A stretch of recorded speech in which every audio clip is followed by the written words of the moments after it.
Coffee and convo, y'all. Let's get it.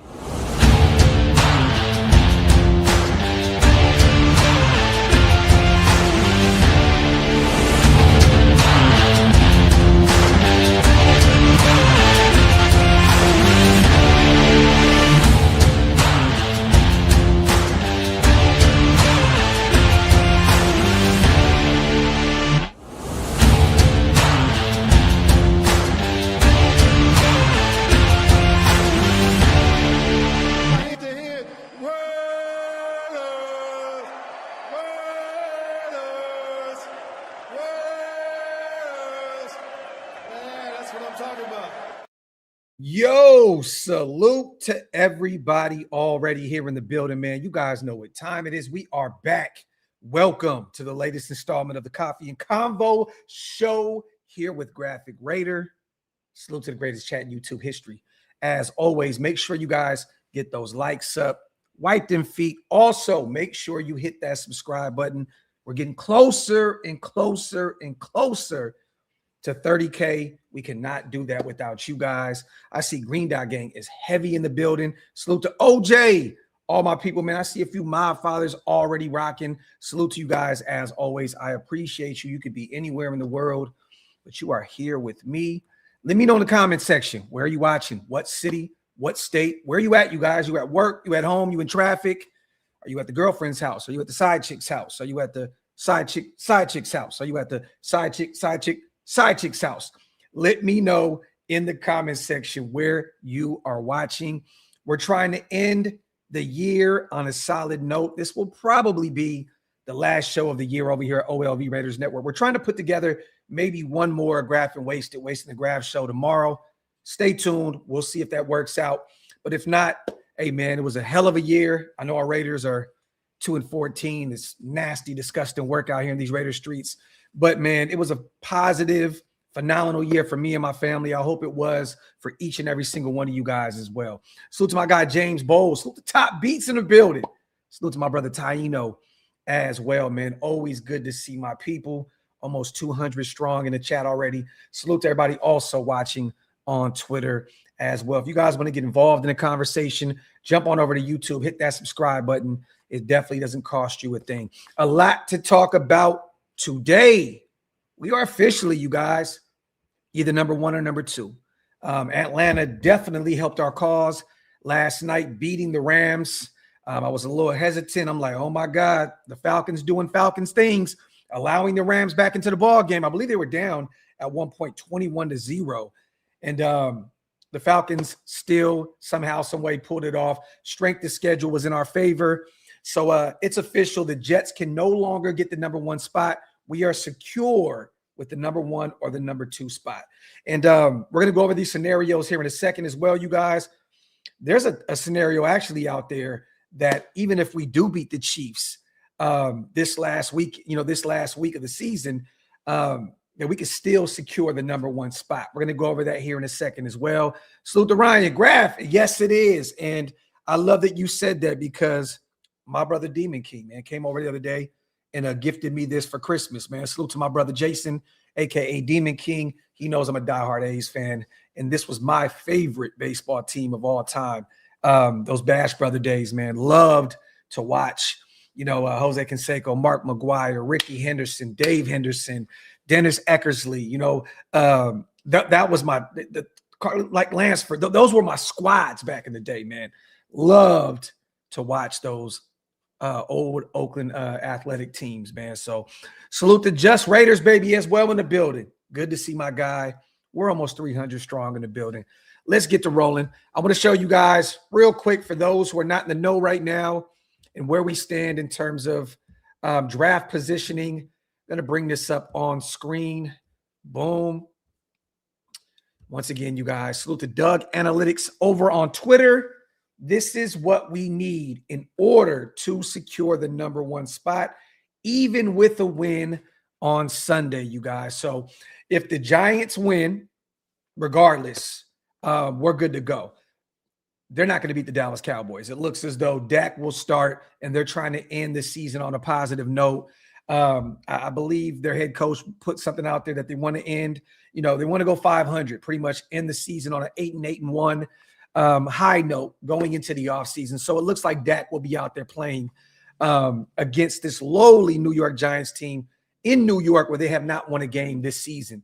But all three of these are likely scenarios, you guys, which is pretty cool. The Giants win, we're in. Regardless, we have the number one spot, which seems iffy because the Dallas Cowboys are a better football team, high-powered offense. I don't think that Giants defense can do anything with that offense. But if Seattle loses to the Niners, which I hate the Niners, you guys, but I have to be honest here, I do believe the Niners are going to beat Seattle. The Niners have been playing exceptional football as of late. Seattle has been, great as well, but I do believe the Niners are a better football team.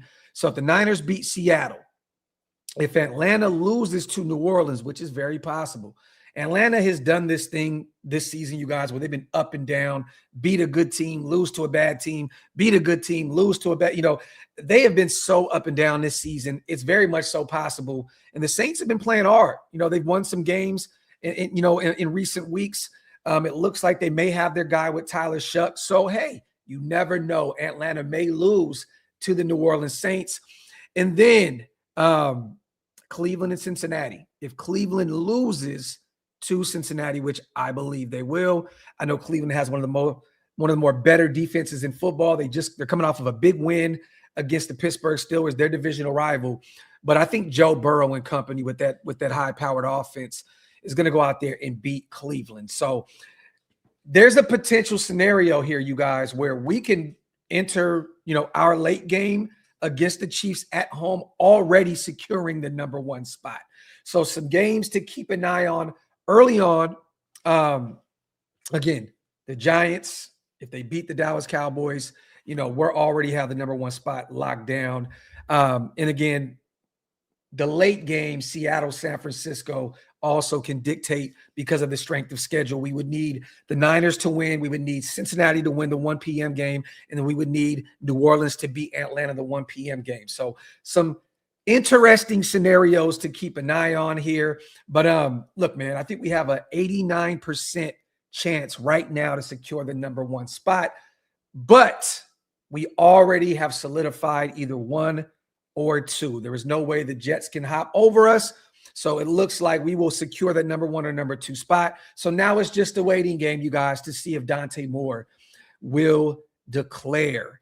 And I believe he has until January 23rd to declare, to let everyone know if he will be in the 2026 NFL draft, which I've said a million times already that I think that he needs to take advantage of his draft stock right now. Now, can that stock drop if he looks terrible against the Texas Tech January 1st?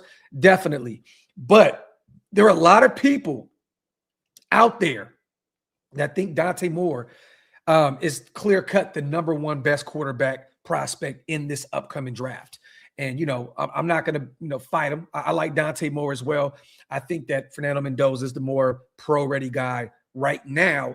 But again, I'm not going to battle that. I think that Dante Moore has a ton of potential, could be a surefire starter and potential star at the next level. But we are sitting here waiting to see if he's going to declare. Because if he does, we have a really good problem on our hands at one or two with Dante Moore or Fernando Mendoza. So it looks as though, we're getting closer and closer to our goal of potentially getting our future QB1. So salute to Doug Analytics. Once again, you guys, if the Giants win, it doesn't matter about any of these scenarios. We'll have the number one spot. But if not, if Seattle loses to the 49ers, if Cincinnati beats Cleveland, and if New Orleans beats Atlanta because of strength of schedule, it does not matter. Even if we beat the Chiefs, we will get that number one spot. So it's crazy to see that there is a scenario out there where even if we do beat the Chiefs, which would be great, right? If all these scenarios happen and we got a chance to beat the Chiefs, that would be phenomenal to end this season beating a divisional rival, potentially beating Travis Kelce on the way out to retirement. And it looks as though he may be leaning in that direction. I know there's a few reports out there that he may not be done with football just quite yet. But it would be great to end him out, end his career at Allegiant Stadium with an L to our Las Vegas Raiders. So there you guys go. Once again, salute to Doug Analytics. It looks as though there is a chance here, few scenarios where we can lock down the number one spot, even without winning a game. Salute to WI, or even with winning that game. Bro, we have the number one regardless. No, we don't. We have the number one right now, WI, but there are still chances for us to fumble the number one spot. If we beat the Chiefs and the Giants lose, and there's some other scenarios that go into this, they can still secure that number one spot. So no, we do not have the number one spot regardless. We have the number one or number two spot sewn up, but it's not crystal clear yet that we have the number one spot. We have an 89% chance, which is phenomenal, to me. But again, there is a chance where we can fumble this and end up losing the number one spot. Salute to Marky Mark, my guy. We need to stop playing. It's Mendoza or bust, and I feel the front office sees it that way as well, and all signs are pointing towards that being what is going on. We've heard some things behind the scenes. We've talked about it already here at OLV Raiders Network. It looks as though Brady wants his 6'5", prototypical sized, high IQ quarterback in Fernando Mendoza, the young signal caller out there in Indiana. So I agree with you, brother. What we need is a head coach who can get it done. Thank you for your content, and God bless. And my dog double backed and repeated that twice. Thank you, brother. I appreciate you on the $40. You probably didn't mean to do that, but I thank you so much on supporting the channel, my brother. That means a lot. Salute to my guy, Demon King, in the building, my brother.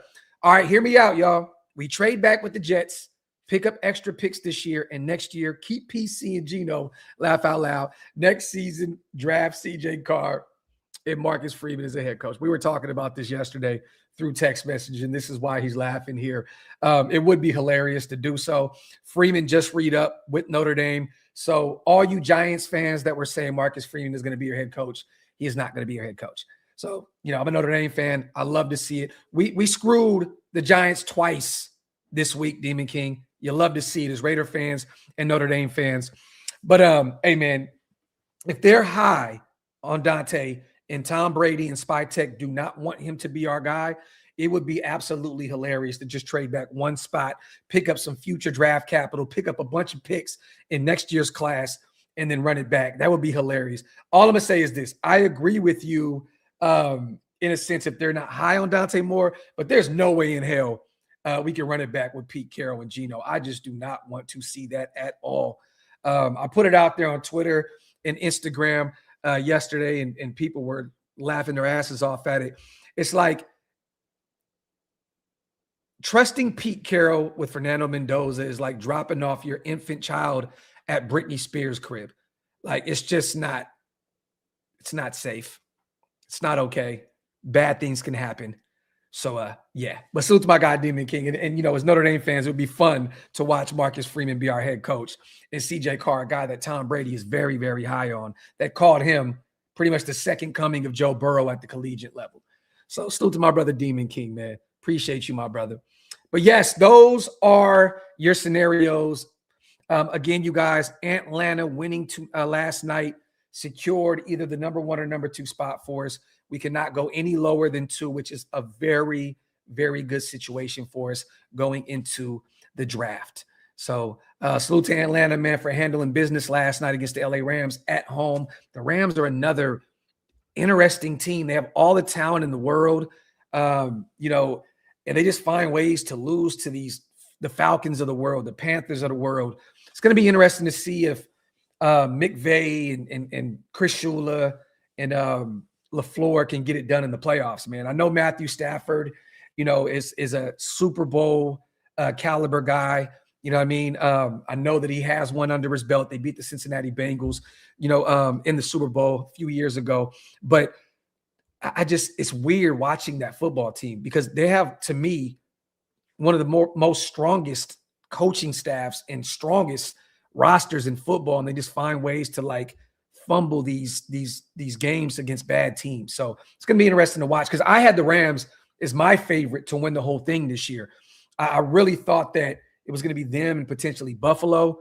in the Super Bowl because, me and Jason talked about this at the Cigar Lounge the other day, that this is Josh Allen's year. Lamar Jackson, hurt, Patrick Mahomes out for the season, Joe Burrow not going to the playoffs. This is the year for Josh Allen to get it done. Either do it or do not do it. I think this is the last opportunity for Buffalo to take advantage of Josh Allen and his skill set this year. They have to find a way to get into the Super Bowl. They have to. This is the year for them. I don't think that Denver is going to get it done. I think that they're a one-and-done team. New England, they had a very soft schedule this year. They're a really good football team, a really young football team. I don't think that it's their time just yet. So I don't think that they're going to get it done. Jacksonville, year one, with Liam Cohen, they're playing really good football right now. But I don't think that they're a better football team than the Buffalo Bills. I just think that right now it could be a Josh Allen, Matthew Stafford special in the Super Bowl. So, but yeah, man, the Rams, interesting football team, man. The losses to the Panthers, losses to the Falcons. It's going to be interesting to see what they look like going into the playoffs this year, man. Salute to my guy, Insight, as well, man, my dog. Graphk, would you take with our second pick? Wait, who would you take with our second pick after we start Mendoza Mania and LV? Salute to my guy, Insight. There's a few spots that I would look. I would honestly be looking at the best offensive linemen available in the second round. I think that this is a deep linebacker class, and we could find one in the third round, maybe even in the fourth with all those 3 picks that we have. But we're in a situation here, Insight, where we have, a lot of holes on this roster. And I would not be against SpyTech taking the best player available, like there in the second round. Whoever's on the board there, just if one of these first round talents drop, I have no issue. Blake Miller's my guy, Paper Chase. You know that. The right tackle out of Clemson. I would love to bring him in. But there's going to be some talent, you guys. There's going to be some talent that's going to drop in this class. It's going to fall right there into our hands in the second round. So, again, offensive line would be, probably the best way to go, but you could potentially get a first-round corner there in the second round. You could potentially get a first-round linebacker. The board is interesting this year. There's going to be a run on certain positions where some guys drop, and we could potentially, once again, get a first-round talent there at the beginning of the second round. So I'm excited. So there's some breaking news here, you guys. The Cowboys just released Trayvon Diggs. Very injury-prone, very boomer bust type guy. I know he's an all-pro talent. He makes big plays. He gives up big plays. I know that his time was done in Dallas. I live out here. All the news was signaling that they were going to move on from him.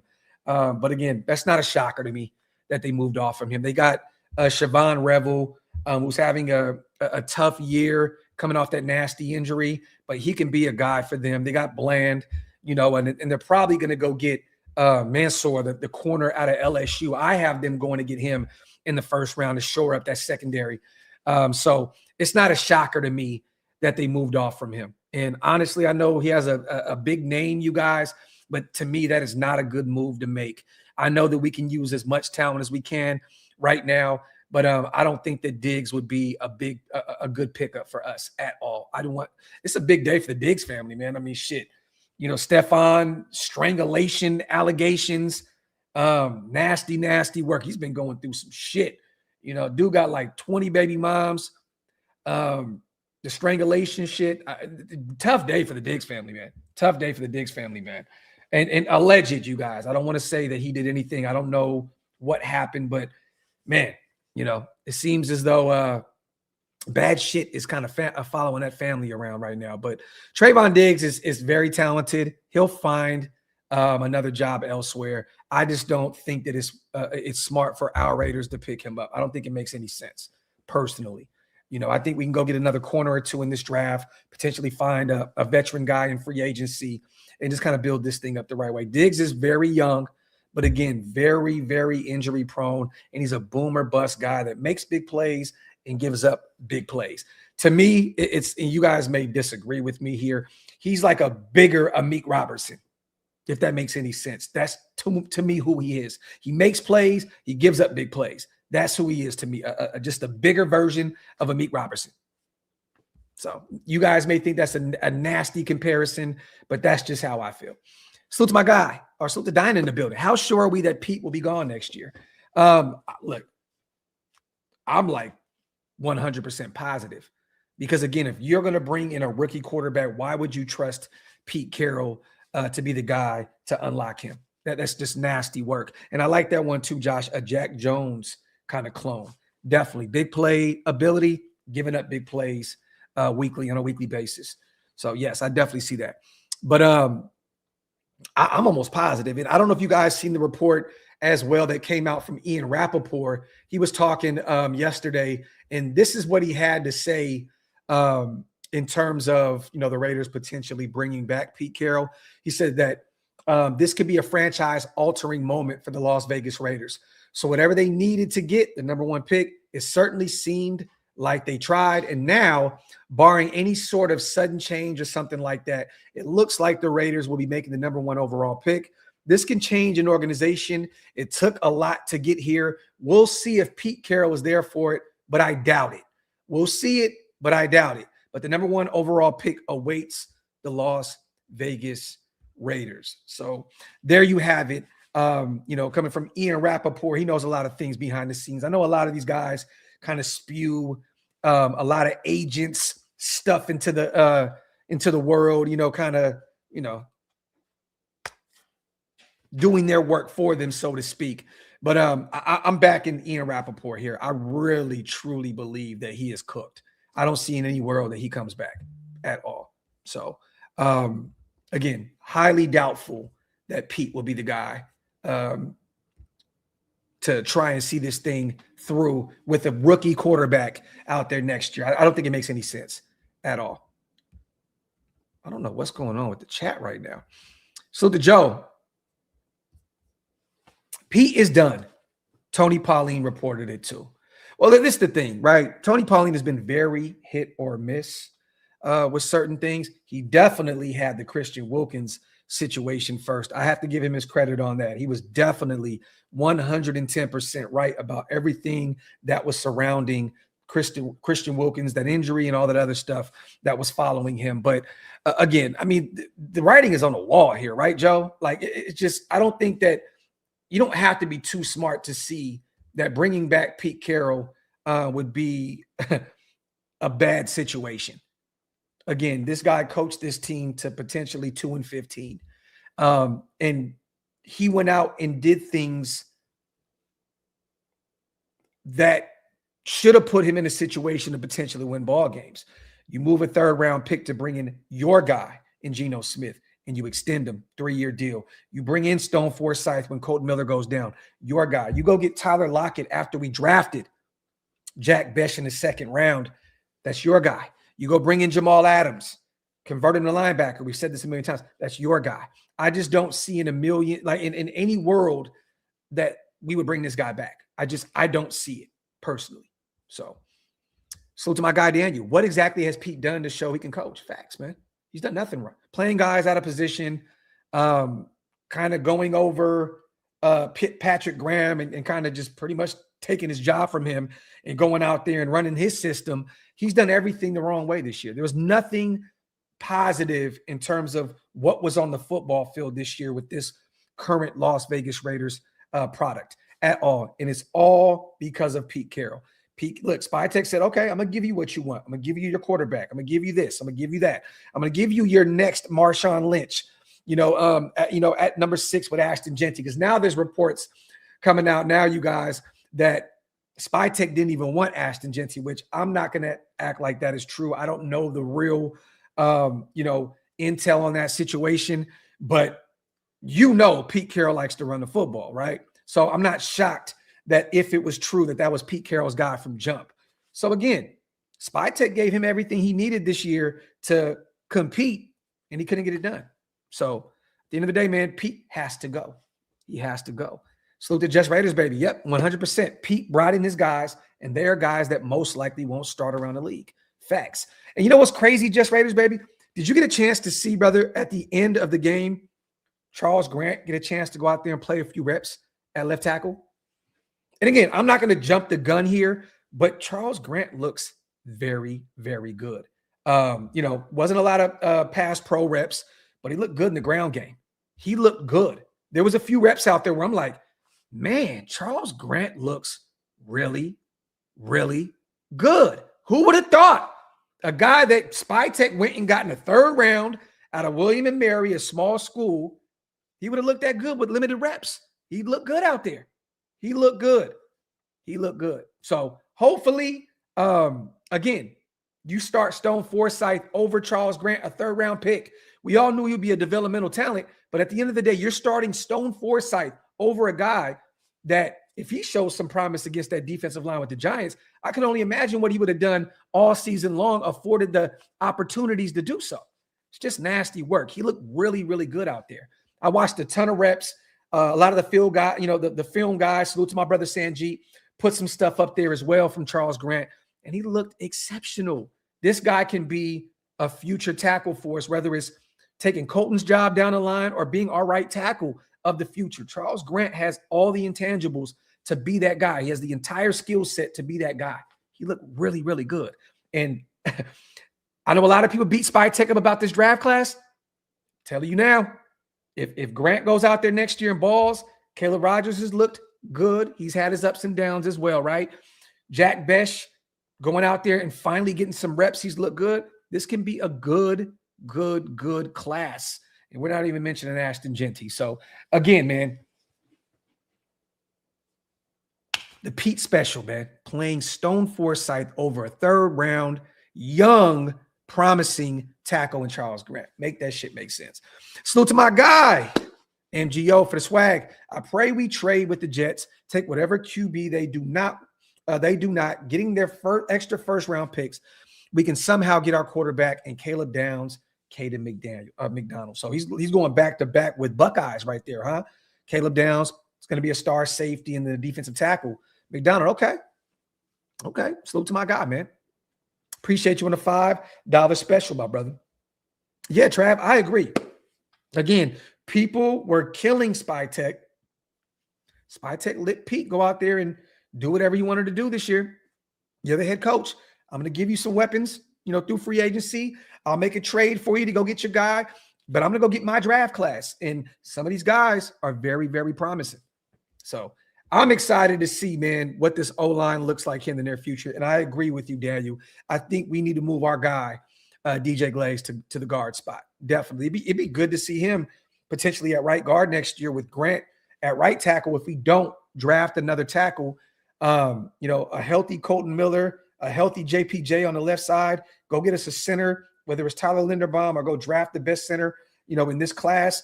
And then on that right side, potentially Caleb Rogers or DJ Glaze at guard with Charles Grant potentially at right tackle. You just never really know. You never know. We may have our guy in the building already. And you may not have to spend a 2nd round pick on a Blake Miller out of Clemson or one of these other guys. You just may not have to do so. I agree, Dom. I think that Glaze can be a really, really good guard at the NFL level, man. Let me see. Damien says, choose now, Graphk. New head coach, OC, and quarterback. I just don't know in terms of OC.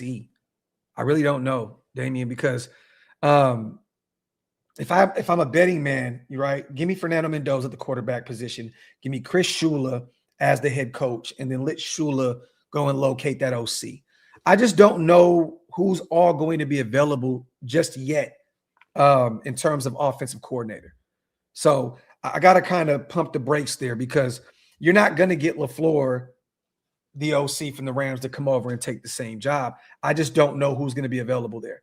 But if it was up to me, go get Mendoza, go get Chris Shula, the defensive coordinator that has been McVay's right-hand man, bring him in as the head coach, and then we can kind of look around and see what OCs are available. I'm going to kind of wait until the playoffs are done with the college football, and then see what jobs are opening up, because there's going to be some guys looking, to look elsewhere. There's going to be some quarterback coaches out there that's going to be looking to climb the ladder. There's going to be some interesting names that are going to pop up here very soon.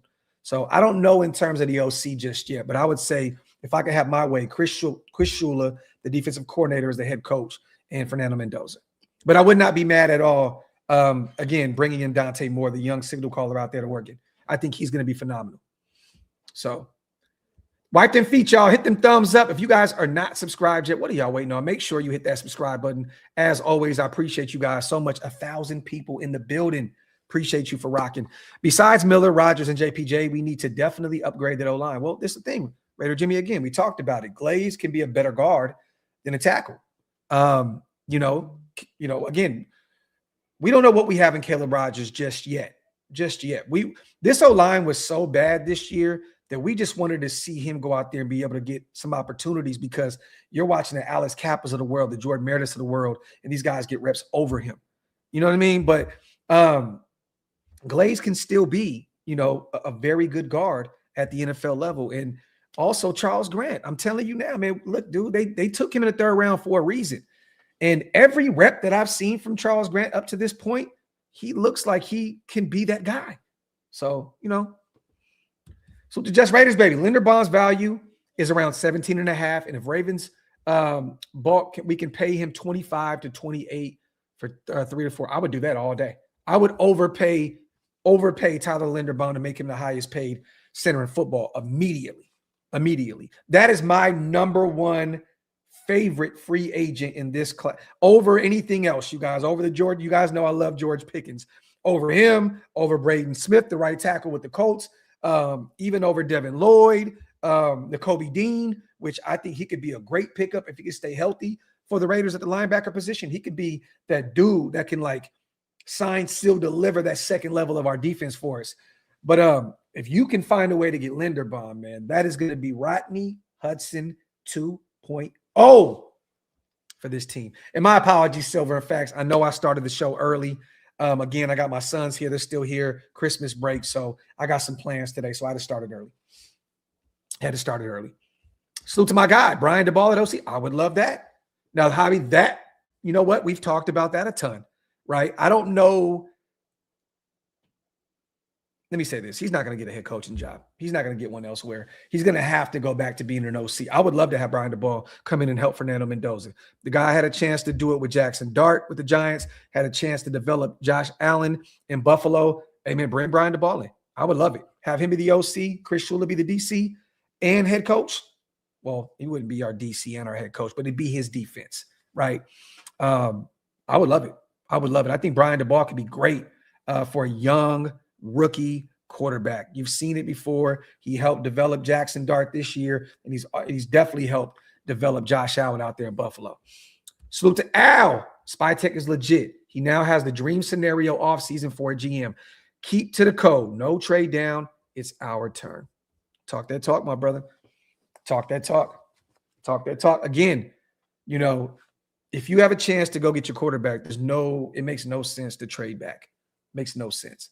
I understand the ideology behind it. I understand the concept of trading back, getting a bunch of extra draft capital and building this thing up and potentially even, getting a first round pick next year. But again, if you have an opportunity, look, man, it's not every year teams get a chance to go get their quarterback. Don't fuck around. Don't play around. It would be our luck that we trade back this year, pick up a bunch of extra draft capital, and next year, none of those quarterbacks that we're high on fall into our laps in the draft. And then we'd have to potentially trade the farm in order to move up to go get one. Don't play around this year. Just get your quarterback, whether it's Mendoza or if it's Dante Moore, and fingers crossed that he declares. So it just makes our draft that much more easier, because there's still a ton of anxiety here. 89% to me is not enough to be happy about going into this Sunday against the Chiefs. We're playing Andy Reid. We're playing our division rival. It's not enough for me. 89% is not enough for me to be happy. Until I see that the clock strike 100%, I am not going to be happy at all about potentially locking down that number one spot. So we're the Raiders. We know this. Our luck is in the gutter year in and year out. 89% is not enough for me. Let me see. We're going to talk about a few more things as well pertaining to Maxx Crosby and a few other things. I want to go over a few trade scenarios too that was put out there into the universe from Bleacher Report. We're going to go over that here in a second as well. But I want to give some love real quick. I know a lot of people hate Chip Kelly. I get it. You know, the offense was terrible this year. There's a lot of reports that are coming out that Pete Carroll's fingerprints were all over that offense, and that Chip didn't really get a chance to run his O. When Geno started to struggle throwing picks, they essentially took the deep ball away, and we couldn't really truly see what Chip Kelly can do with that offense. But I want to give him some love, man. He lands a new job out there with Northwestern, went back to the collegiate level. He's going to be great out there. He is officially the OC for Northwestern. I know that he took an interview, I believe, with Georgia Tech, but it looks as though he's landed out there at Northwestern. Big shout out to Chip Kelly, man. Hopefully he gets the job done out there with them. So once a Raider, always a Raider. I know a lot of people hate Chip, but salute to him, man. Salute to him. Definitely a good job for him to land and potentially down the line find another job out there at the NFL level. So salute to Chip Kelly. I want to go over this as well. Let me see. Wipe them feet, y'all. Hit them thumbs up. If you guys are not subscribed yet, what are y'all waiting on? Make sure you hit that subscribe button. A few tidbits here as well coming out of Oregon, you guys. This is Will Stein, the offensive coordinator who just accepted the head coaching job at Kentucky. What he had to say about Dante Moore and the process behind if he's going to declare or not. Didn't really get a lot out of it, but this is what he had to say. I believe he spoke to PFSN's analyst Ian Cummings to see if he was going to be available in next year's draft class. He said, you want to see quarterbacks deliver in high-pressure situations, and Moore has shown glimpses of that verifiable clutch gene. Okay, this is coming from the scouting department. This is not from the OC, but this is what he had to say. I'm trying to find the exact words that he said about him. Hold on. Boom, boom, boom. Where is it? Trying to find the exact words that he had to say. Okay. The minute you, me, him, anybody thinks about what's next is when you get your butt whipped. Stein said to Rob Mosley, over at GoDucks.com. So I butchered that all up. So I know he's focused on this game, this moment, because you don't get many of these opportunities. So a very political answer, the right response to if he is going to declare. Again, Stein did accept the head coaching job at Kentucky. He will be gone. This is the OC, the current OC at Oregon. And I believe their defensive coordinator just accepted the head coaching job at Cal as well. So there's going to be a whole new coaching staff in terms of at least coordinators out there at Oregon. But he said, again, you guys, the minute you, me, him, anybody else thinks about what's next is when you get your butt whipped. Basically saying they are focused on Texas Tech. He said, we're ready, we're excited, and it's going to be a great team to play against, Moore said. So they will be facing off against Texas Tech January 1st at Hard Rock Stadium in Miami. It's going to be a fun game. We're going to be here to cover that every step of the way, doing the play-by-play, me and Hammer. But again, not really a lot coming out of Oregon in terms of if he is going to declare. And again, if you guys are not high on Dante Moore, that is good. I don't care. Honestly, you have every reason to feel how you feel. But this is the thing. If he declares, it helps us regardless. If we miss out on this number one spot, God forbid, if he declares, we're in a good spot here because we have already locked down either one or two. With the Falcons win last night, again, because of strength of schedule, we can go no lower than 2. So again, it would be great if he declares, because then we'd be in a good position if we somehow, some way fumble the Fernando Mendoza sweepstakes to the New York Giants. Also, it's official as well. We're the only 2 teams that can have that number 1 spot, the Raiders or the Giants. The Cardinals, Titans, they're out of the running officially because of strength of schedule. So again, there are some other situations we went over at the beginning of the show. If you want to hear the scenarios about how to lock up the number 1 spot, even if we win Sunday, run the show back. We talked about it here at the beginning of the show. Let me see. Terrence, yes. I mean, I think anybody can agree with that. But it starts with the quarterback. So I don't think you're saying anything that nobody else understand. I mean, that everybody else doesn't understand here, Terrence. Yes, the Raiders need more than a quarterback. Most teams that are drafting number one, Terrence, need more than a quarterback. The Washington Commanders needed more than a quarterback when they drafted Jaden Daniels, who went to the NFC Championship game. New England needed more than Drake May, who are now division winners in the top of the conference. Denver needed more than Bo Nix, who now are one of the best teams in the AFC. It all starts with the quarterback. The Chicago Bears needed way more than Caleb Williams. Got him. Got Ben Johnson. Now look what they're doing. Again, we have 10 draft picks. We have a ton of draft capital, or a ton of salary cap this season, over 100 mil, and then over 100 mil again the following season. We're in a pretty good spot to build this thing up the right way here, Terrence. But again, you're right. But again, who anyone drafting number one needs more than just a quarterback. You think that any team drafted number one is going to be one quarterback away unless they're trading up? There's a reason why teams are drafting at number one. It's because they need a quarterback. Let me see. Graphk, would you put it by Reed to not show up Sunday? You just never know, man. You just never know. The thing is this, man. Geno's not playing. He's day-to-day. I know that Pete put it out there. It looks like he's played his last snap in a Raider jersey, right? Kenny Pickett looked abysmal against the Philadelphia Eagles, and he has not looked good out there, coming in for Geno, kind of being that spot starter when Geno went out for a few reps or being hurt.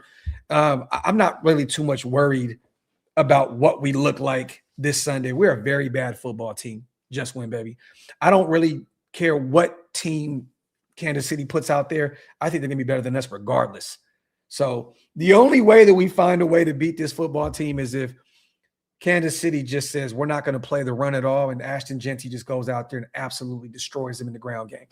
I just don't see in any world that we can go out there and beat the Chiefs this last week. I just don't see it. Regardless of them sitting Rice and Mahomes on the IR and sitting the other guy, they're just a better football team. They're a better coaching staff than us. They're just a better all-around organization than us. I just don't see in any world how the Raiders lose to the Chiefs. Now, again, we are the Raiders. We can find a way to mess this up. But, if I had to bet, I'm putting my money on the Chiefs to win this game. And pretty clear as well. I mean, look what the Giants just did to us, you guys. The Giants beat the hell out of us. They put up a 30-plus piece on us, and they're literally right there neck and neck with us at the top of the draft. So imagine what the Chiefs are going to do, who just lost to the Denver Broncos by a touchdown. They almost won that damn game. So the Geo, Raiders need everything, so draft nothing. Logic. I know, Geo, right? It's kind of crazy, man. It's kind of crazy. It's funny, man. You can never win with this fan base. We cry about needing a quarterback for many moons. We have an opportunity to get one, and now it's not going to be enough. Duh. Look, we have a lot of holes on this roster. We need a whole new linebacking core. Like, Devin White is gone. Landon Roberts is gone. Jamal Adams is gone. We need a whole new secondary. I mean, we could potentially move off of Palomal this year, which I'm not saying it's the right move, and we wouldn't save a ton of money doing so. But Jeremy Chin has one more year on his deal. We may have a whole new safety group. I mean, honestly, I don't know what their plans are with these dudes. I don't know what the next coaching staff's system is going to look like. Our secondary is going to look revamped. Stokes is a free agent. Stokes may go somewhere else. He may cash in on this one big year that he had with the Raiders and go to a playoff contender and try to win ball games. We don't know yet. The only clear thing is that we have DCAM and Darian Porter on this roster at the cornerback position. So, the defensive line, Kuntz is a free agent. Would not be shocked if they let him walk. We need a ton. And on the offensive side of the ball, we need a wide receiver one. We need some new offensive linemen. We can use a lot of help. We need a running back too. Again, Mostert's going to be gone. Are they going to have Dillon be the guy? Zamir White, I think, is on the last year of his deal. Next year. No. He's a free agent this upcoming season, I believe. I believe he's gone. So We're going to have to get a running back too. We have a ton of holes on this roster. Hey, that doesn't mean nothing to me. What does that mean? This is a what have you done for me lately league, brother. What does that mean? Him not being even ranked in the top 10. As a season end, he won the Heisman Trophy, and he has a #1 team in football. And they have a chance to be national champs. The guy didn't turn the football over. He only had 6 picks, I believe, this season. Doesn't really matter where you were ranked coming into the season, bro. It matters how you go out there and what tape you put out there and how successful you were at the end of the year. I hear you, natural immunity. And look, you have every right to feel how you feel, brother. I get it. But again, we can't judge him on coming into the season and not being, just because he wasn't in the top 10 coming in, doesn't mean that he's not top 10 now. I mean, shit, he's top 1 now. You know what I mean? So that's all you want out of these young guys is to improve. And if Tom Brady and company think that he could be the guy, come on, bring him on in. Let me see. Get us a young head coach in Mendoza. Let's buy tech, rebuild the trenches, and cook.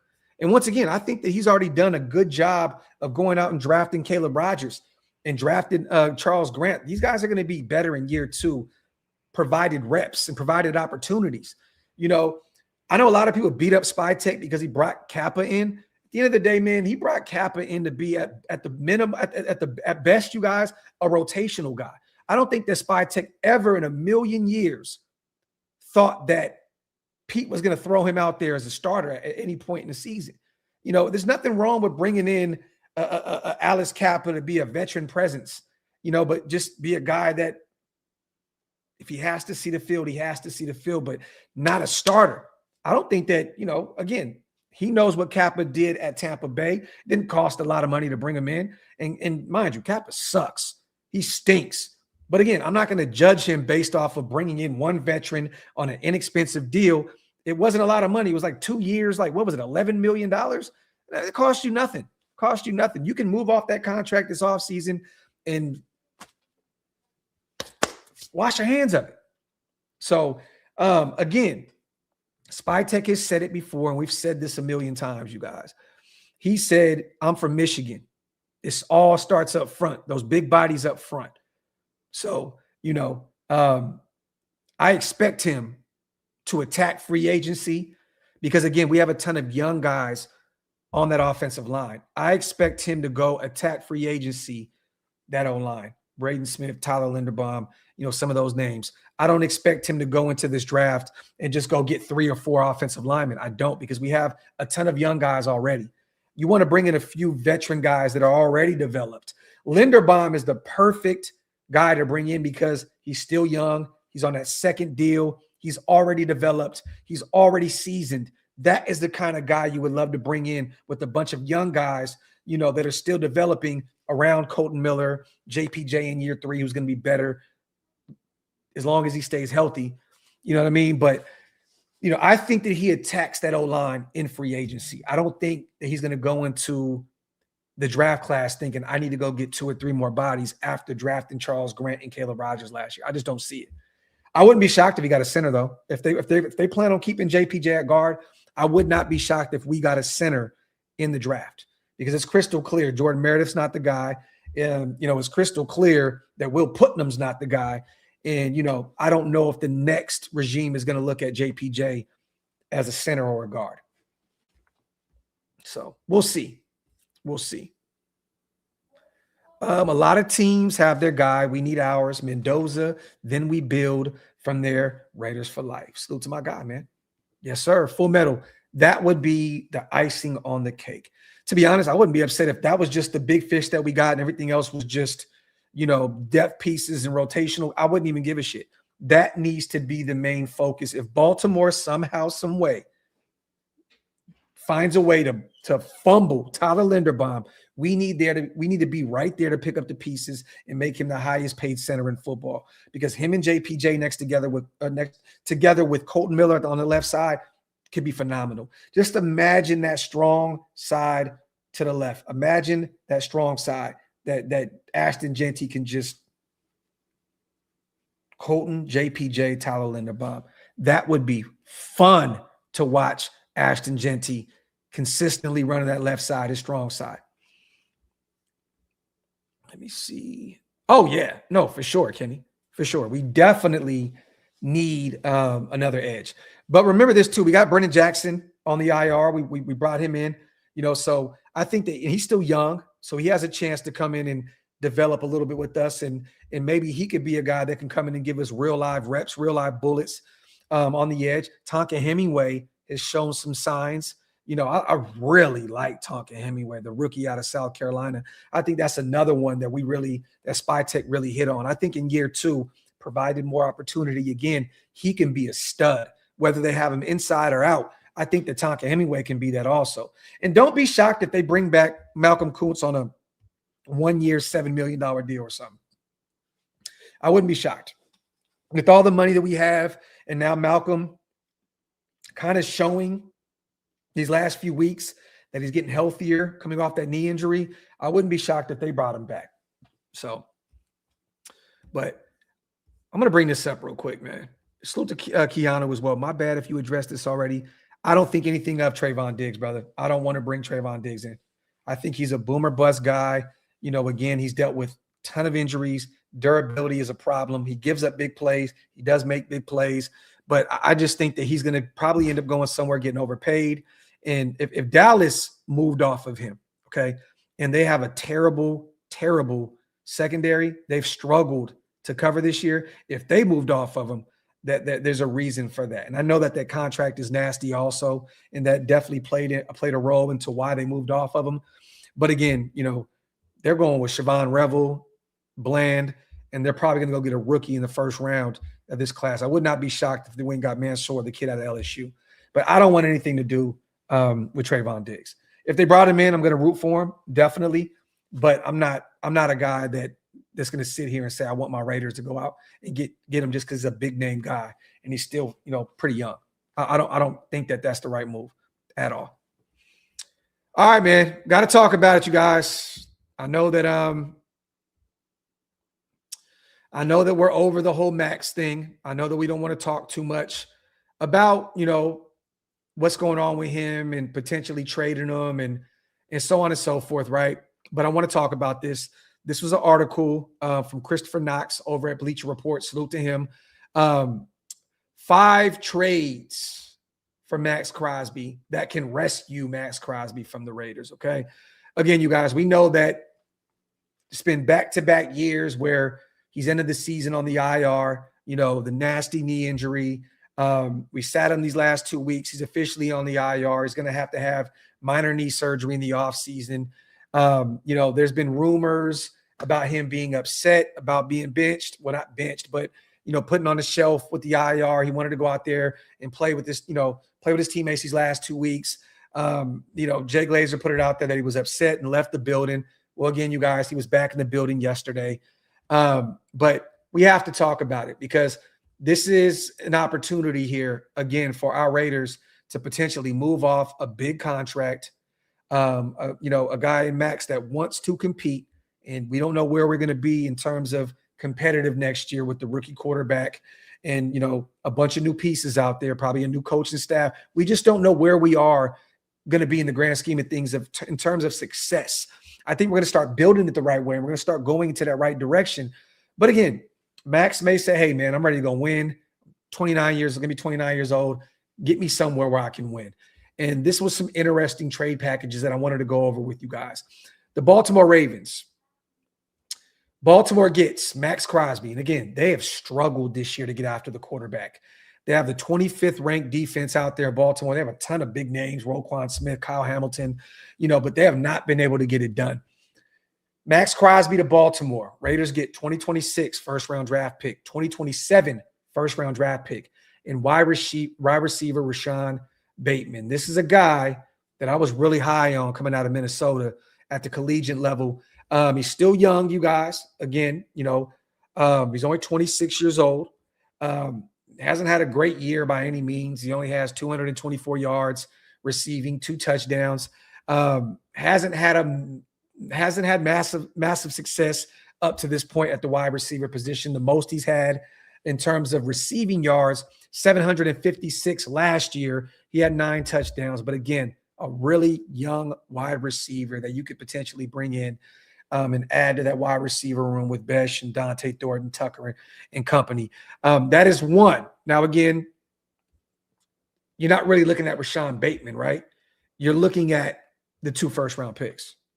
That's what you're looking at. You're essentially looking at getting out of that big contract and getting a future first. Think about this, you guys, okay? Lamar has been injured. If Lamar sustains another injury next year, Baltimore may be one of the worst football teams in the league next year. That 2027 first-round pick can essentially be a top 10 pick where you can go get one of the most talented football players in next year's draft class. Okay? So 2 firsts and Rashawn Bateman. That's not a bad haul, again, for our guy, Maxx, which I'm not saying I want to trade Maxx. I would love Maxx to retire a Raider and keep him around, but that would be a great place for him to go with, like I said, the likes of Roquan Smith and Kyle Hamilton. They have a ton of Wiggins. They have a ton of talent out there. That would be the most talented defense that he would have an opportunity to play with. And again, they would compete out there with Baltimore. So 2 firsts and Rashawn Bateman. All right. 1. 2, Buffalo. We get their first-round pick in 2026, which will be in the 20s. A 2026 4th-round pick. So then we would have 4 4th-round picks at that point. A 2027 first-round pick, which is probably going to be in the late 20s. And then wide receiver Josh Palmer, which is kind of a throw-in at this point. I'm not really looking at him as being a piece of the puzzle for us moving forward. And they just picked him up. I think this is his first year in Buffalo, right? Former Charger, I believe, former Tennessee Volunteer. I'm not really looking at him as a big piece. What I'm looking at is 2 first-round picks and that 4th-round pick. What do you guys think about this? I'm not mad at this. Honestly, that 4th-round pick to me on top of the 2 first is kind of like the cherry on top in this trade package, which I think is interesting. Cincinnati, they get Maxx Crosby. We get their 2026 2nd-round pick, their 2027 1st-round pick, which could probably be great if they shit the bed, and then their defensive end, Shamar Stewart, who they just got in the 1st round. And this, I don't like this at all. I like that 2027 1st-round pick, but I don't think this is enough. I'm not a big Shamar Stewart fan at all. I don't think this is enough. And I wouldn't want to send Maxx Crosby to Cincinnati, another place where he's just going to go out there and be miserable because they're probably going to lose a lot of ball games and their defense is absolutely abysmal. So I don't like that trade package at all. Detroit Lions, another team. You know, he was born in Michigan, not too far from Detroit. So this could be a homecoming of sorts. Played, you know, at Eastern Michigan collegiate ball. Raiders get a 2026 1st-round pick from them, 2026 5th-round pick, 2027 1st-round pick, 2027 4th-round pick. This one's intriguing to me. I don't really need an extra player to be thrown into this. You get 4 draft picks, 2 firsts, a 5th, and a 4th from Maxx. He gets to go to a place where he can compete potentially for a championship. This right here would probably be my favorite trade package here for Maxx Crosby. Again, I'm not saying I want to trade Maxx, but if we're going to flirt with the idea of doing so, pairing him with Aiden Hutchinson, Detroit has struggled to stay healthy on the defensive side of the football. They have one of the most dynamic offenses in football, even with Ben Johnson leaving to go to the head coach of the Chicago Bears. You know, Dan Campbell took over the play calling on the offensive side of the ball, and they've gotten better there. They've had some struggles on the O-line with some injuries and stuff like that, but that would be a massive haul from Maxx Crosby, and he would have his sparring partner with Aiden Hutchinson, a little salt out there in that defensive line. I think that would be great. So, again, I'm not saying I want to move him at all. I would love to keep Maxx Crosby. But, again, if you're going to move him, Detroit, interesting trade package, and Baltimore, interesting trade package as well. Those would be the 2 ones that I would at least consider and hear out if they make a call in the offseason to potentially offload that contract. And if Maxx is ready to get the hell out of here, which, you know, I would be absolutely shocked. But, again, We've seen crazier things happen. And again, you send him to Baltimore, he'll compete. You send him to Detroit, he'll compete. Buffalo, I don't know. I didn't really like that trade package. And in Cincinnati, I wouldn't even think about sending Maxx out there. It'd be nasty, nasty work. Let me catch up on these supers real quick. I know I'm behind right now, you guys. Again, man, salute to everybody here in the building. And again, salute to Christopher Knox over at Bleacher Report for putting out these trade packages. Again, I do not want to move off of Maxx Crosby at all. But again, if you're going to, this would be the offseason to do so because we're trying to build this thing to the draft. And if you could pick up some extra firsts, it is what it is. So the Raider Lux, whatever I get from Maxx, I'd add a first. For Garrett, I'd add a first for Garrett. Raider, what do you mean? Whatever I get from Maxx, I'll add a first for Garrett. Cleveland's not moving him. There was rumors of teams saying they were sending him 3 third-round picks or first-round picks, and Cleveland was not interested in doing so. So I don't know. I think that he's going to be a lifer with the Browns, honestly. Salute to Just Us. I love Maxx. Once a Raider, always a Raider. That being said, dude deserves a ring. Send him to whatever team he wants to play for. I hear you, but it has to make sense for us as well. You can't just send him somewhere just to send him somewhere to be successful. It needs to make sense for both parties. And I think that Maxx would agree with that as well. If Maxx is going to leave, I think that he wants to know the Raiders are in good hands, and the same thing for the Raiders. It has to make sense on both sides. Just Us. I understand it's a business, but at the end of the day, you can't just send him to a great situation that can potentially derail our future. Doesn't make any sense. So the baby Shook on a $10 special as well. I don't think Mendoza has a strong arm. Kind of reminds me of Carr. The rest of the class seems weak too. I'd say trade back and get some additional picks and select Drew Allar or Ty Simpson next year. Well, Ty Simpson is going into this draft, Shug, so you can't get him next year. He's going into the 2026 draft. Drew Allar is going to be in this class, and he'll probably be a mid-round pick because of the injury. Hey, but this is the thing. You don't have to have the strongest arm at the NFL level to be successful. You really truly don't, brother. Like if you're just going off of arm strength, that's a problem. This kid has a very high football IQ. He can make every throw. He's not a very turnover prone quarterback. He's a smart dude. You know what I mean? He may not, the deep ball may not be his specialty. Who cares? You don't need a guy to go out there and be able to throw 90 yards. What has that done for Geno Smith? What has that done for Jamo Winston? What has that done for these guys? Jamarcus Russell can throw 90 yards on his knee. He was absolutely fucking terrible. Look at Joe Milton. He's a backup. I don't really care about a strong arm. As long as he can make the throws and be smart about it and not turn the ball over, that's what you want out of your quarterback. And a guy that can also use his legs when the pocket breaks down if need be. Again, he's a pocket passer, but he can create when the pocket collapses. I think you're wrong with this one, Suge. I appreciate you, brother. And I'm a Ty Simpson fan and a Drew Allar fan. But again, I'm not going to judge him just off of arm strength. And I think that he has a strong enough arm where he can make every throw at the NFL level. Again, he's not going to go out there and throw you at 70, 80 yard, but we don't need that. We need a smart quarterback. We need a guy that can go out there and make every throw. And even if you're dunking it, it is what it is. Just be smart. Don't turn the football over. Don't exhaust your defense constantly like Geno Smith. I'll trade Maxx for all that. He's not an all-pro. Okay, sure. Well, look. Hey, man. Salute to you. And look, it's very difficult, you guys, to be an all-pro in the NFL when you have guys like Myles Garrett. You have guys like, TJ Watt. It's very, very difficult to live up to those. You have to be a top 3 or top 2, edge rusher every single year in order to secure one of those spots. It's not an easy thing. It's not an easy thing to do. Salute to Larry. You have to target an established O-line player, not just draft picks that can be bust if trading Maxx. You have to target an established O-line player, not just draft picks. I disagree with you, Larry. I disagree with you. If you're moving off of Maxx, it's to go get draft capital. Simple and plain. I don't think any team out there is going to move off one of the better O-linemen to bring in the Maxx Crosby. You're getting younger here. You have young O-linemen that you need to develop.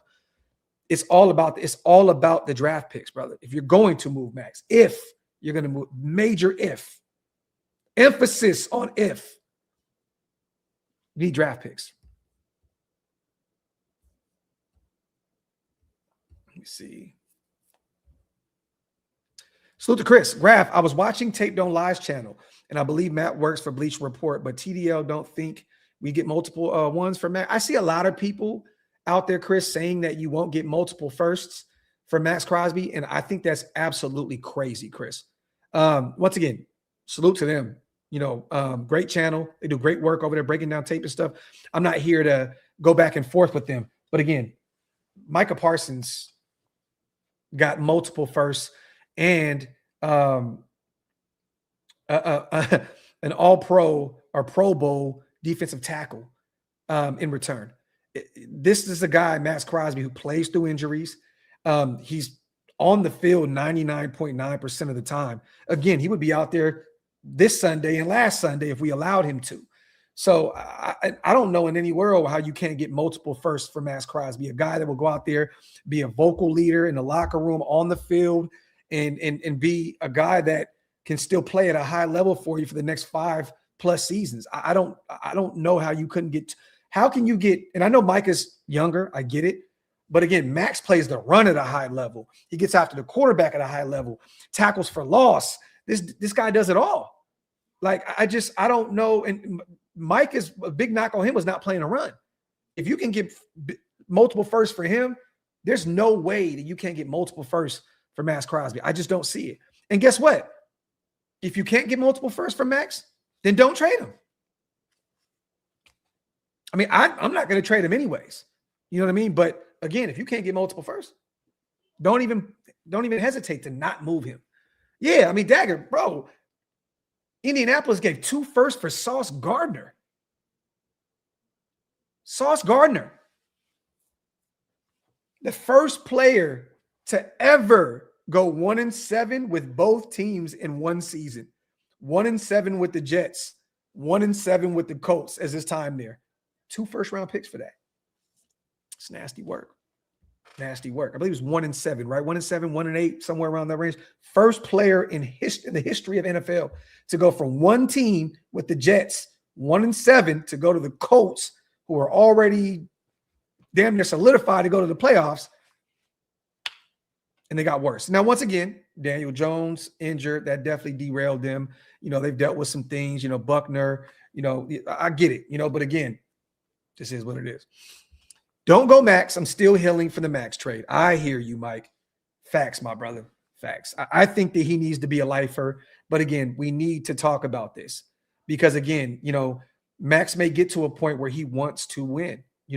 I seen somebody put it out there. I think Amy, who was it? Was it Amy Trask, Salute to the Princess of Darkness, that put it out there that, he has business with Jim Gray and Tom Brady, off the field, and she doesn't think that he go anywhere. Again, there's a lot of moving pieces in Vegas with Maxx Crosby. Again, that's why I think that he would stick around and be a Raider and see this thing through, regardless of, the results that we put on the football field these last 2 seasons. When Maxx says he wants to remain a Raider, Maxx means he wants to remain a Raider. It just is what it is. Now, again, is Spytek and Brady not going to look and see if moving Maxx can make their future better? They have to play with the idea. They have to flirt with the idea of, what can we get potentially for him? But at the end of the day, I think Maxx stays. I think Brady wants him to remain. I think that Spytek wants him to remain. There's a reason that they gave him a massive deal in the offseason to stick around. So let me see. If Dante declares, would you trade back the 3 with the Jets for a 2027 first and their second? So what are we doing at that point for the quarterback position, DJ? What are we doing? At 3, are you taking Ty Simpson? Are you going to go get a veteran? Are you running it back with Geno? Honestly, I'm not trading. I'm just not trading. I'm not trading to 3 for a future first. I'm just not, me personally, I'm not doing it. If they believe that Mendoza is the guy, why even play around with it? I'm not doing it. Get your quarterback. Get your quarterback. Would it be great to have a future first and a future second? Definitely. But don't play around with it. Just be smart. Get your quarterback. Build this thing up. Once you get the head of the snake, then you can start building around it. You know what I mean? So, yes, we need our quarterback now. Facts plus tax. This is factory outlet. So, there was something else I wanted to bring up as well. We talked about the scenarios, you guys, with the Rams losing last night. The Raiders officially cannot fall anywhere further than 2 in the 2026 NFL draft. Again, you guys, for those who are just joining the show, we have almost 1,400 people in the building. There are some scenarios where the Raiders can secure the number 1 spot, even beating Kansas City on Sunday. If the Giants beat the Dallas Cowboys at home, it doesn't matter what happens. We secure the number 1 spot. Or if Seattle loses to the Niners, Cleveland loses to Cincinnati, and Atlanta loses to New Orleans, regardless if we win, it doesn't matter. We secure the number 1 spot. So there's multiple scenarios here. We are in a very good position going into Sunday to potentially secure that number 1 spot. 89% right now we have to get that number 1 spot. So stay tuned, man. Stay tuned. This weekend is going to be very, very interesting. Very, very interesting. How much more involved do you think Brady will be in the front office this offseason? I think he's going to be very involved. But you know what? I have to say this, Alex. I don't think a lot of people are talking about how involved he was this last offseason. Like, honestly, it's so funny to me that these reports come out that Brady's going to be way more involved and blah, blah, blah. Bro, he was involved last year. Ben Johnson doesn't come in for an interview without Tom Brady. You know, the Matthew Stafford stuff doesn't heat up if Brady doesn't run into him at a ski resort in Montana or where the hell that was. And we know how close we were to potentially trading for him. Like, he was very heavily involved already. I mean, bro, Spytek is our general manager. Y'all don't find it a coincidence that these guys work together in Tampa Bay and that they're former both Michigan Wolverine guys? And I mean, how much more involved can you be locking up your general manager, trying to lock up your quarterback in Matthew Stafford, and trying to lock up your head coach with Ben Johnson? I mean, how much more fucking, you know what I mean? Like, how much more involved could he be? So I think he's just going to be as involved as he was last year, Alex, to be honest, brother. I think he's just going to be, it's going to be the same thing. He's going to go and try and get the next head coach to right the ship, the right quarterback to help turn this thing around, and he's going to do whatever he can to help his man's John Spytek be successful and get it done this offseason. So I don't know how much more and really truly involved you can be than what you were last year with trying to get your quarterback, you know, hiring your own GM. Again, you guys, Spytek is a Raider because of Tom Brady. Just is what it is. And then, you know, the Ben Johnson stuff and all that. And Pete Carroll essentially being your 1B to Ben Johnson. So let me see. I would pay heavily for the Raiders to put out a video next Monday of security physically throwing Brennan out jazz style on Fresh Prince. Would love it. Would love it. Would love it. Love it. Not much tape on Moore. Risky pick. Mendoza has better size than Bryce Young.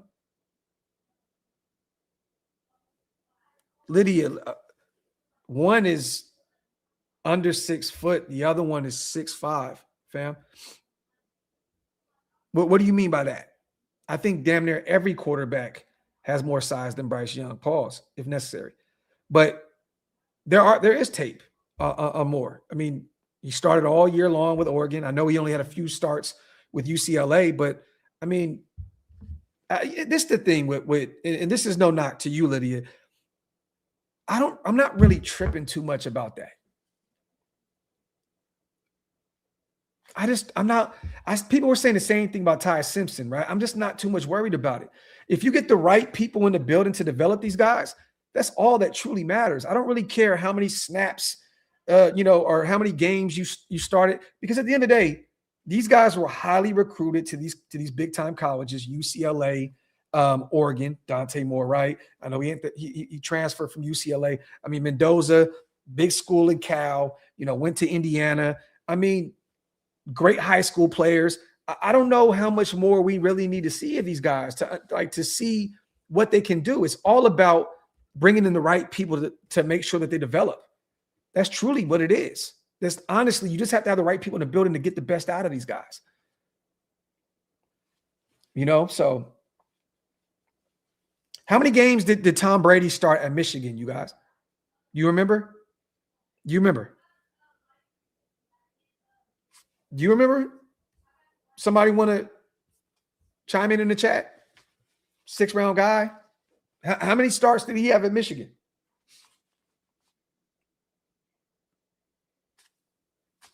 Salute to Dom. Thoughts on 29-year-old Bears OC Declan Doyle? Before he was hired by Ben, he was under Sean Payton for years.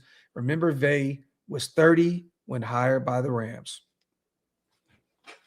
I'm good, fam. I'm good. I'll do some more homework, Dom, but I'm good, brother. I'm good. You mean in terms of bringing him in as OC, or are you talking about the head coach? Head coach's spot. This is the thing, Dom. Let's focus on getting the head coach first, because then we're going to kind of have a better idea of where we're going to go with the OC. We want to bring in the head coach that can go get his guys. Oh, someone compared him to Bryce Young. You know what, Liddy? That's a nasty, nasty comparison. Like, where the hell did that come from? Ron, just 9 starts for Tom Brady? So you mean to tell me Desiree says 23 games started? Let me see. How many games did Tom Brady start at Michigan?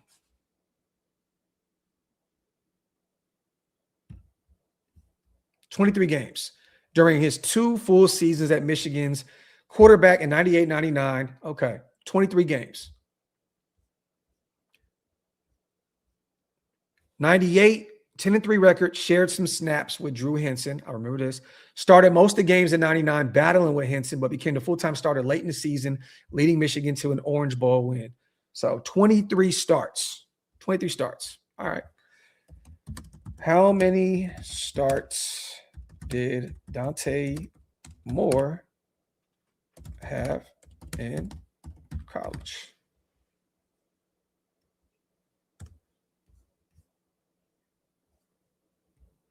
$18 to 21 college starts. 18 to 21 college starts. That's what they're saying here. Starting 5 at UCLA, adding roughly 13 to 16 more with Oregon, and we're not done yet. We don't know how much more they're going to make a run in the playoffs for. So again, it's not that big of a difference here.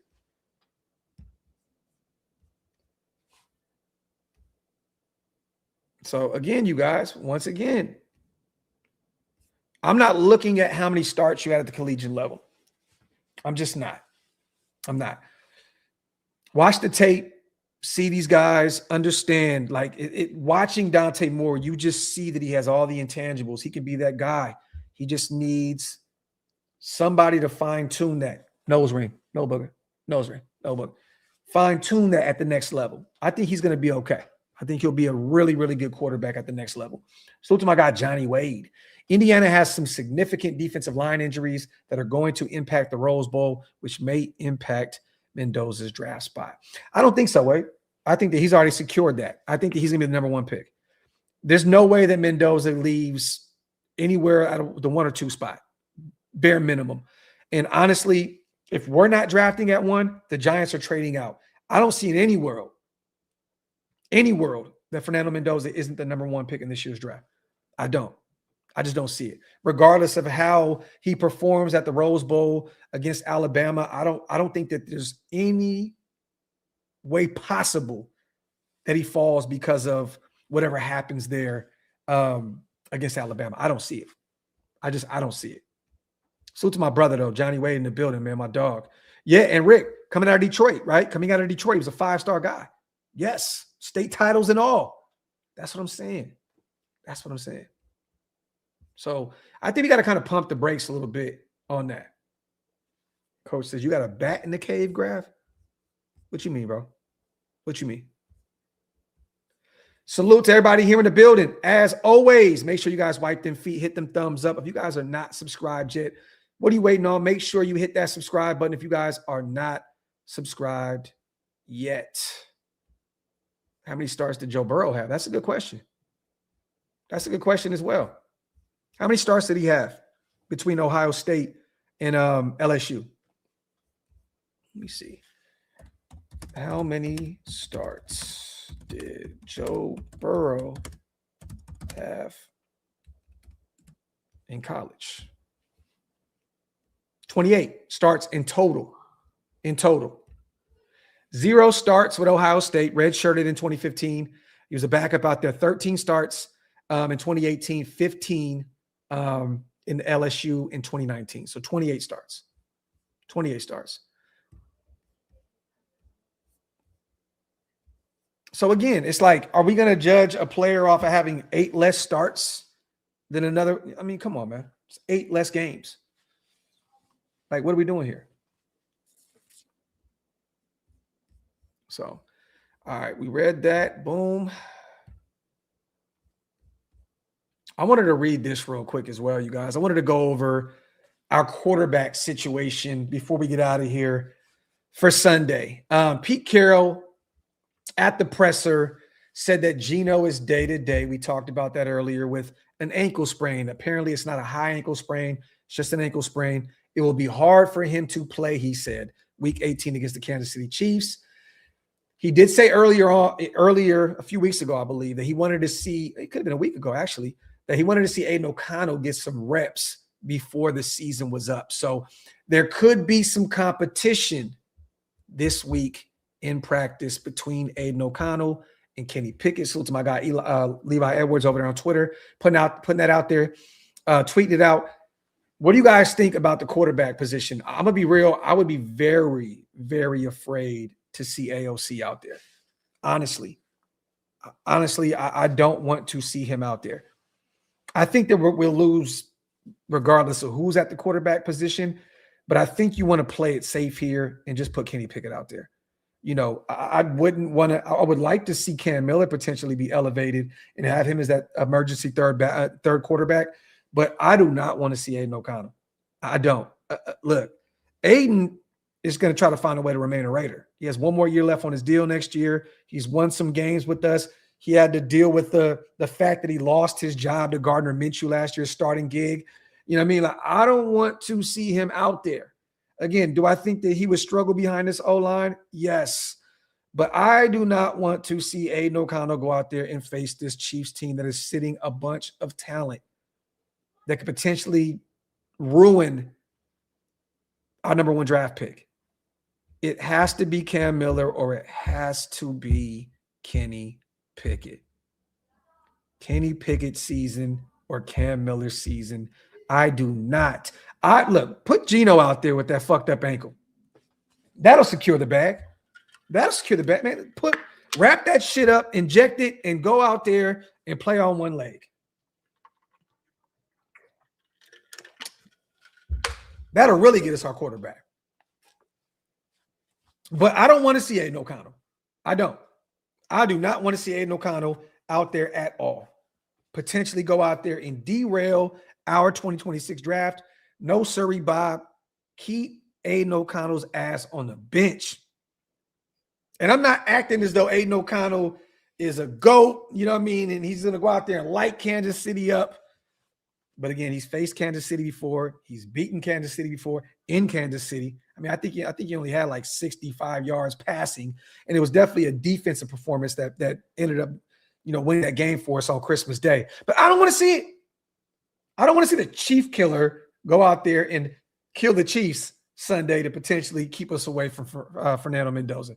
No, sirree, Bob. Please, Pete Carroll, put Kenny Pickett out there. Let him go out there and get ramsacked by Chris Jones and company 30 times, and let's leave this 25 season in the dust with the first round pick of next year's draft. I have nothing else in me for the rest of the season. Like, just go out there and lose this game. Let's not play around with this shit. Put Kenny Pickett out there.